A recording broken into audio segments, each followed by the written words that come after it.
Hey guys. How's it going?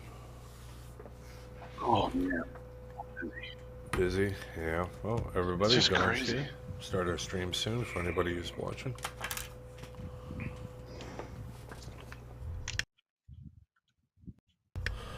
Busy days, my friend. Wow, yeah, is it ever crazy? Can you hear me okay, Tony? Yeah, sounds good.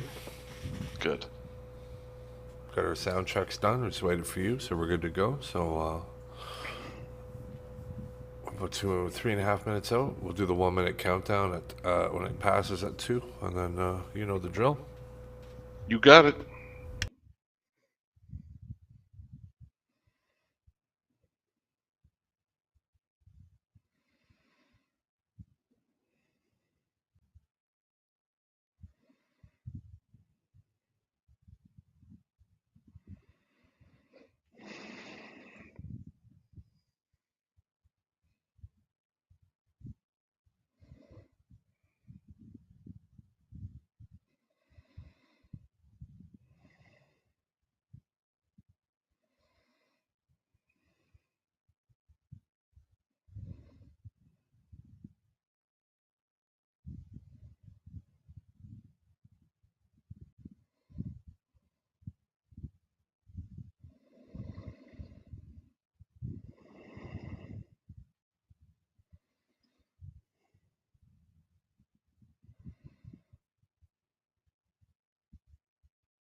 My name is Don Parkinson, and I'm a senior consultation specialist with SNC Lavalin.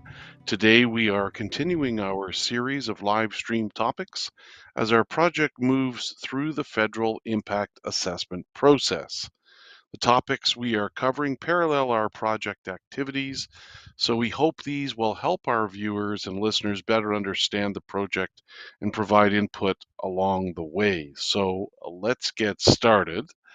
Today, we are going to talk about what happens next after Webequie First Nation And Martin Falls First Nation have officially learned that a federal impact assessment is required. Um, the purpose of this presentation, just to remind everyone, is to help community members understand the thinking behind and activities associated with the federal impact assessment process. So let's move now into our first slide, and we're going to talk a bit about what we're going to cover today. Uh, we're going to start off with talking, and some of this is familiar. We was presented a few weeks ago, but what we're going to do is add in updates as to where we are in the process right now, so that going forward, everyone see where we are and see where we're positioned in that overall um, uh, regulatory process, I guess is the best way to describe it. So um, we'll talk about the main phases in the impact assessment process. We'll have a look at each process phase individually.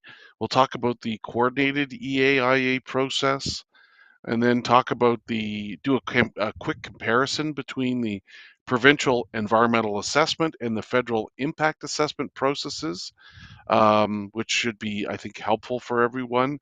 And then we'll do a wrap up with a summary and then talk to you about how you can contact us to keep the conversation moving. So let's now talk about the main phases in the impact assessment process. There are 5 main phases. The first phase is the phase that we are basically just exiting right now, having learned that an impact assessment is required, and that's called the planning phase. The second phase is the impact statement phase. That's where the bulk of the work is done, at least on the proponent side, doing the studies and conducting the field work to prepare the impact statement. And then the third phase is the impact assessment phase, followed by the decision making phase, and then the final phase, phase 5, the post decision phase. So again, we are just exiting the planning phase and moving into the impact assessment phase. So let's talk about the first phase, the planning phase. So the IAC description of this phase is the public and Indigenous peoples are invited to provide information and contribute to planning the assessment. So in terms of the steps involved in this phase, there was an initial project description that the proponent, Martin Falls and Webequie, prepared. This has been completed. There's the detailed project description, which obviously takes things to a whole other level in terms of describing the project, and then addresses issues that have been raised that were raised in the initial project description point in time. And then, so that has been completed. And then the next step is the agency then determines, based on a review of the detailed project description, if an impact assessment is required. And in fact, as I touched on earlier, this happened on May 23rd. We received a letter stating that an impact assessment is in fact required. So given that it's required, that means the Impact Assessment Agency of Canada is now in the process of preparing what's called Tailored Impact Statement Guidelines, or TISG or TISG. These will be issued, we've been told, by August 20th of this year, and that basically contains the work plan, or what's expected of the proponent to put together as part of the impact assessment. Moving to phase 2, the impact statement phase, IAC describes this as the proponent is provided with clear requirements for the information and studies for an impact statement.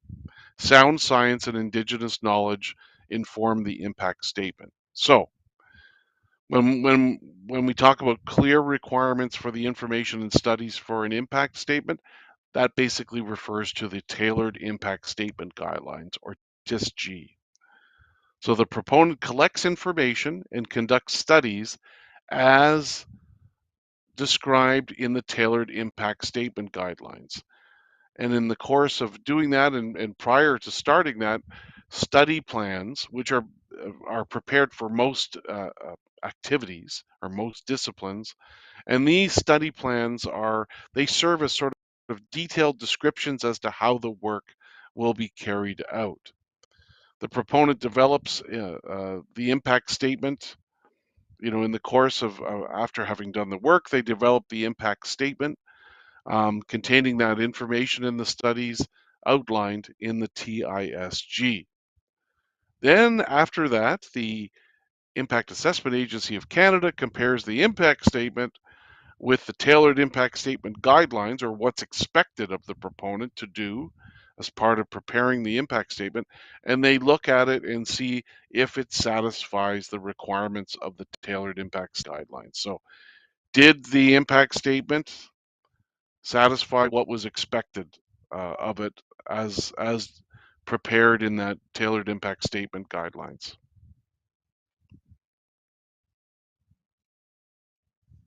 Let's now move to phase 3, the impact assessment phase. So the IAC description of the impact assessment phase um, is, is as follows. The assessment considers potential environmental, health, social, and economic impacts of proposed projects, including benefits. Potential impacts on Aboriginal treaty rights are also assessed and consulted on. The agency or review panel uses the information to develop an impact assessment report. So in this process, so the impact statement has been prepared, it's then submitted to IAC. The agency develops draft and final impact assessment reports, as well as a consultation report, reporting on consultation that has been undertaken during the impact statement process or phase. Agency develops recommended potential conditions. And so when we talk about conditions, and I'll get into this a little bit later, but when we talk about conditions, we're basically talking about if the project is approved, quite more often than not, it's approved with certain conditions that must be met. So conditions of approval. So all of this information is provided to the minister. This impact assessment in the impact assessment phase. It's gathering information, it's reviewing information, all done by IAC, and then this information is then packaged and provided to the minister. Then we move to phase 4, which is the decision-making phase. So the description of phase 4 by IAC is as follows. Public interest is at the center of decisions. The impact assessment report and Crown consultation outcomes inform the minister or governor and council on whether a project's adverse impacts are in the public interest. If yes, the minister must establish conditions for the proponent. Decision statements set out the rationale for the decision, providing transparency and accountability. So let's talk a bit about this then. So if the project is in the public interest, then any adverse or negative effects have to be addressed through conditions. And if the project is is is going to be approved or has been judged as being in the public interest, any of the negative impacts, the adverse impacts, would have to be addressed. So that's done through the establishment of conditions that the proponent must meet, must satisfy. So the decision statements that come out from the minister lay all of that information out. They give the reason for the decision, whether it's accept or reject, or send back for further information.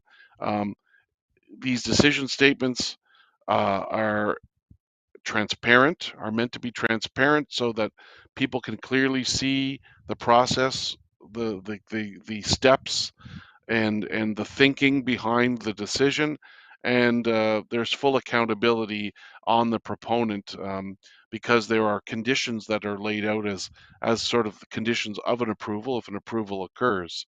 um, and those conditions have to be met and be complied with. So there is accountability to the proponent, who are leading the project. And again, I should mention that prior to making the decision maker, whether it's the minister, the governor and council, or the governor and council, has to be satisfied that the Crown duty to consult and accommodate Indigenous peoples has actually been fulfilled. And then once this determination has been made, the minister issues that official decision statement to the proponent with the reasons for the determination and any conditions associated with an approval. So that's basically phase 4, and then we move into phase 5, which is the post decision phase. And in the post-decision phase, the IAC description is as follows. The agency will be active in verifying compliance, decision statements, and correcting non-compliance. There will be greater transparency around follow-up programs with increased access to key documentation, as well as increased opportunities for Indigenous and community participation in follow-up and monitoring programs. So what does this mean then? So it means that the agency is actively involved in making sure um, that the compliance statements and the conditions associated with the decision statements um, are are verified. So there has to be compliance, and if there is non-compliance, it has to be corrected. This is a very transparent process. Uh, There's a lot of documentation that's made publicly available as part of this process. There are, part of the monitoring and follow-up work has a lot of opportunities for Indigenous community participation in these programs, following up and doing the monitoring. Um, in fact, the proponent is responsible for developing and carrying out the follow-up and monitoring programs. The IAC may, in some cases, establish what's called a monitoring committee to make sure that the there is confidence in the science, um, in the way the monitoring programs are conducted. IAC will monitor and track and report on these follow-up and monitoring programs, and will make this available publicly. Uh, Ultimately, IAC is responsible for making sure there is compliance with the decision statement and undertaking compliance and enforcement measures where necessary. So if they see something that's out of compliance, they expect it to be um, corrected. So that's part of IAC's responsibilities. And again, as I mentioned, where there is non-compliance, IAC will work with the proponent to return the condition to back to compliance. Next, we're going to talk a little bit about the coordinated EA and IA process. And this diagram does appear to be a bit confusing, but it sort of helps lay out the different processes that are occurring. So within Martin Falls and Webquay, they have their own decision-making process following their own values. Uh, so that is going on in parallel with both the federal IA and provincial EA processes. So you can see here, I've identified the August 20th, 23 issuance of the tailored impact statement guidelines as part of the federal process. And again, you can see through the little symbols of people there that this process involves consultation from beginning to end. So there's a lot of transparency. There's a lot of public input and Indigenous community input that's uh, that's received along the way, almost at virtually every step, actually. So let's do, before we wrap things up, let's do a comparison, a quick comparison between, just for clarity's sake, between the provincial, so the Ontario provincial environmental assessment and the federal impact assessment processes. When we talk about the environmental assessment and impact assessment work plans, specifically in the Ontario environmental assessment process, the proponent actually prepares the terms of reference, which is essentially the work plan, and then that is reviewed by both the public and by the Ministry of the Environment. And then in the IA process, the federal process, as I mentioned before, the proponent prepares the initial project description and the detailed project description, and then they issue what's called the Tailored Impact Statement Guidelines, or TISG, which is essentially the work plan for the IA. So there is a difference there. In the provincial process, the proponent develops the terms of reference and receives input from the regulator. And in the federal process, the work plan is actually prepared by the by IAC in response to project description that's provided by the proponent. So on the EA and IA assessment side, so after the core work is done in the EA process, the proponent prepares an environmental assessment report that includes their assessment for review by the Ministry of the Environment. But in the impact assessment process, the federal process, the proponent prepares the impact statement, and then IAC reviews and prepares an impact assessment report based on that impact statement. Now, in terms of coordination between the two processes, there is occasional coordination through the process, through both processes, but the main coordination, the main overlap is in the preparation of a single document that's delivered to both agencies, both the Impact Assessment Agency of Canada, and in Ontario's case, the MECP, the Ministry of the Environment. So that's a brief comparison between the federal and provincial EA processes. So now, just to summarize everything, um, there are 5 phases: the planning phase, the impact statement phase, the impact assessment phase, decision making phase, and the post decision phase. 5 phases in the impact assessment process, the federal impact assessment process. Contact with Indigenous communities and the public occurs throughout the entire process. The proponent provides a very detailed description of the project to IAC, which they then take, and then they make a decision whether an IA is required upon review of the detailed project description. IAC then issues what's basically a roadmap or work plan for the IA, which is known as the Tailored Impact Statement Guidelines. The proponent prepares the impact statement. IAC reviews the impact statement and then prepares an impact assessment for the minister, who then reviews all of this information and then issues what's called a decision statement. And then the proponent conducts follow-up and monitoring, assuming the project is approved.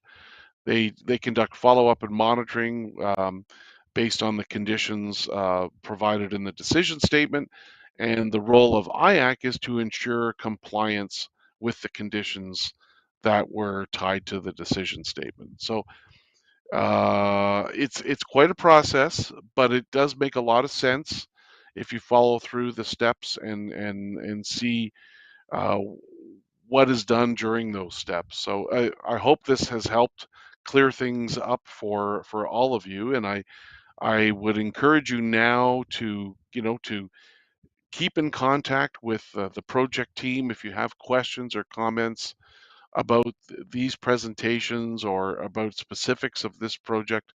You can contact us in a number of ways, as you can see on your screen now through calling us or emailing the info address, info@northernroadlink.com, or visit our website, northernroadlink.ca. We would love to hear from you and and get your comments on the project.